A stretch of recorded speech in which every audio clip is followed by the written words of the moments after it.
नमस्कार दोस्तों, स्वागत है आप सभी को। EPS pension rule change. अब पेंशन पाना होगा काफी आसान। 1 जनवरी से लागू हो रहा है नया नियम। नए नियम सिस्टम के लागू होने के बाद पेंशनों को पेंशन शुरू होने के समय किसी भी वेरिफिकेशन के लिए ब्रांच जाने की जरूरत नहीं होगी। पेंशन जारी होते ही तुरंत आपके अकाउंट में जमा कर दिया जाएगा।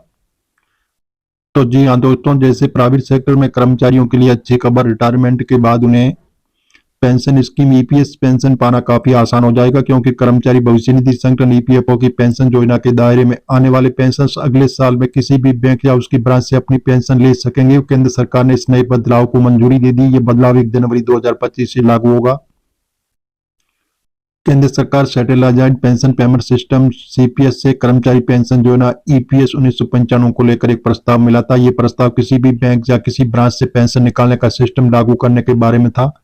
इस प्रस्ताव को सरकार ने मंजूरी दे दी। ये प्रस्ताव नया सिस्टम ईपीएस पेंशन भोगियों को 1 जनवरी 2025 से भारत में किसी भी बैंक महाराज से अपनी पेंशन निकालने में सहायक होगा। प्राइवेट सेक्टर के कर्मचारियों के लिए बड़ा बदलाव, जिसमें काफी आसानी होगी।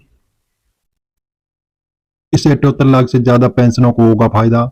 अगले साल से लागू होने वाले नए सिस्टम से ईपीएफओ के 78 लाख से ज्यादा ईपीएस पेंशन भोगियों को फायदा मिलने की उम्मीद बताई जा रही है। श्रम मंत्री डॉक्टर मनसुख मांडविया ने कहा है कि पेमेंट सिस्टम की मंजूरी कर्मचारी भविष्य निधि संगठन के आधुनिकीकरण की दिशा में ये एक बहुत बड़ा सिस्टम होगा।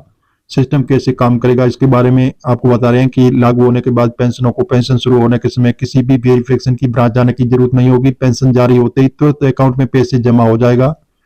और उम्मीद ईपीएफओ की उम्मीद है कि नया सिस्टम लागू होने के बाद डिस्ट्रीब्यूशन जैसे कॉस्ट में कमी आएगी।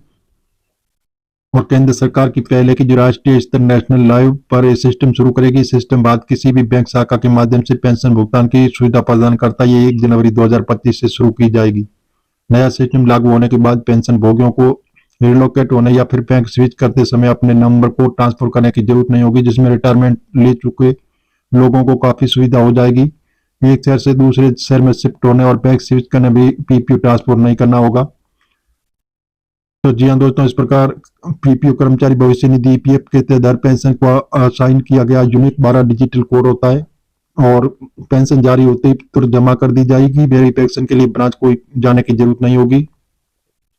2.0 का हिस्सा जो मौजूदा डिजिटलाइज्ड सेटअप को एडवांस बनाने किया गया। अब अगले चरण में आधार आधारित भुगतान प्रणाली शुरू करने की उम्मीद, जिससे डिसेबल्ड केयर के लिए प्रोसेस ज्यादा सुविधाजनक बनाया जा सकेगा। तो जी हाँ दोस्तों, हम मीडिया आधारित आपको बता रहे हैं। सरकार से अभी हाल फिलहाल ऐसी घोषणा नहीं हुई है। आप सरकारी ऑफिशियल वेबसाइट पर जाकर इसकी जानकारी ले सकते हैं और मिलेंगे नई जानकारी के साथ। नई और पहली बार तो चैनल को सब्सक्राइब कर लीजिए, ताकि इस प्रकार की नई जानकारी होगी वो सबसे पहले आपको मिलती रहेगी।